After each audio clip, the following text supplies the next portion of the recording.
Turtle Island is not a myth. It is not a fable told in smoke and feathers. It's not a poetic phrase for a conquered land. It is the name she gave herself. Before 1492, before maps, before flags, before the world forgot who she truly was. Turtle Island is an ancient, sovereign, woman-led world, rooted in time, before ships and charters and before new worlds were branded by fire. This was not an empty land. It was full of cities, nations, temples, high priestesses, matriarchs, sky watchers, sea keepers, and midwives of law. Its people did not come from somewhere else. They came from her.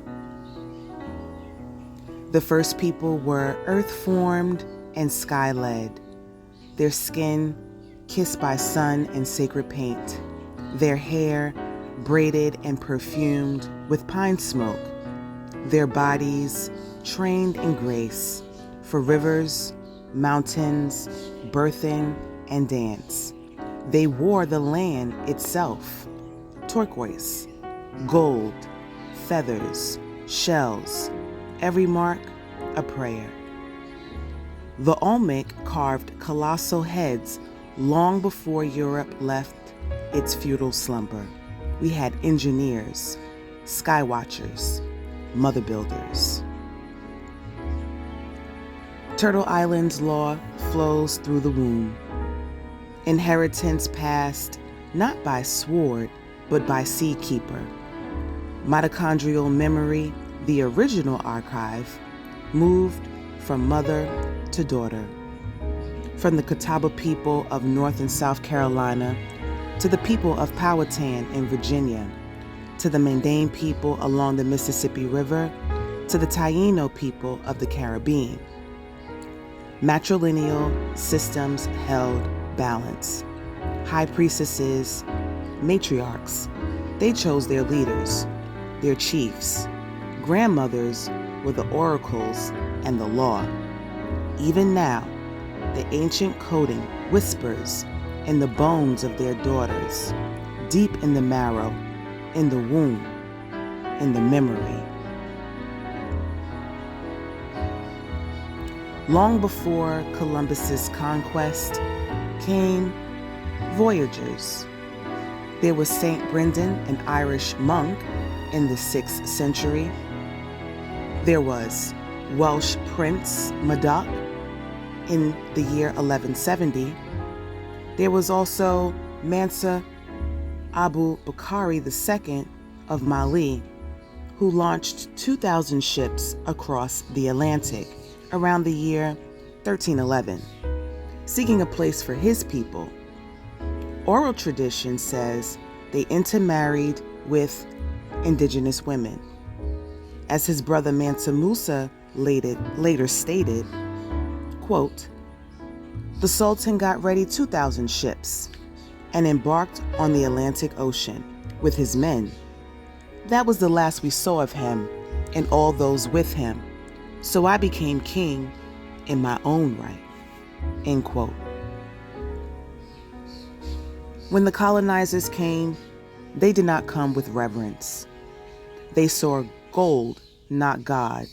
They saw land, not law. They saw women in power, and they feared them, so they broke it. They enslaved those they could not overstand. They renamed those they could not erase. Children of this land were relabeled as Negro, colored, mulatto, or freedmen, reclassified, rebranded, removed from their origin. They were renamed African when they were already home. Powhatan became Polly, Tuckahoe became Tom, Catawba became Caroline. Governance by womb line was replaced with a sword. The high priestesses were made invisible, and the circle was replaced with a pyramid. And who were these colonizers? Not pale-skinned Northmen at first, but brown Sephardic Jews, European Moors, and Iberians fleeing expulsion and inquisition, bringing contracts, cannons, crosses, rewriting the world through code and commerce. But Turtle Island never forgot. She remembers the women who held the seeds through the winter. She remembers the smoke rising from clay lodges.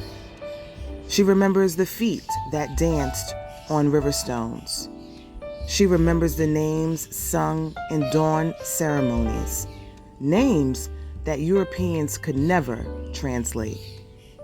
She remembers Richmond, Virginia, where the rivers once echoed with Powhatan law, Iroquois tongue, and matrilineal truth, and where the daughters have returned once again in the 21st century to remember, and where the daughters of Sana, women of blood and bone memory, have returned to sing the land into bloom. We are not reclaiming history. We are rematriating memory. We are not asking for permission. We are remembering out loud. This land will not only be seen through conquest, but through her true name, a matrilineal hemisphere governed in circles, where mitochondrial truth cannot be colonized. The land remembers, and so do we. We, the daughters of Turtle Island. We, the bloodline of the first ones. We, the ones born with memory in our marrow. We are the ones who remember out loud. And to our cousins scattered across the earth, we love you until we meet again in the center. Remember, keep remembering and seeing Source.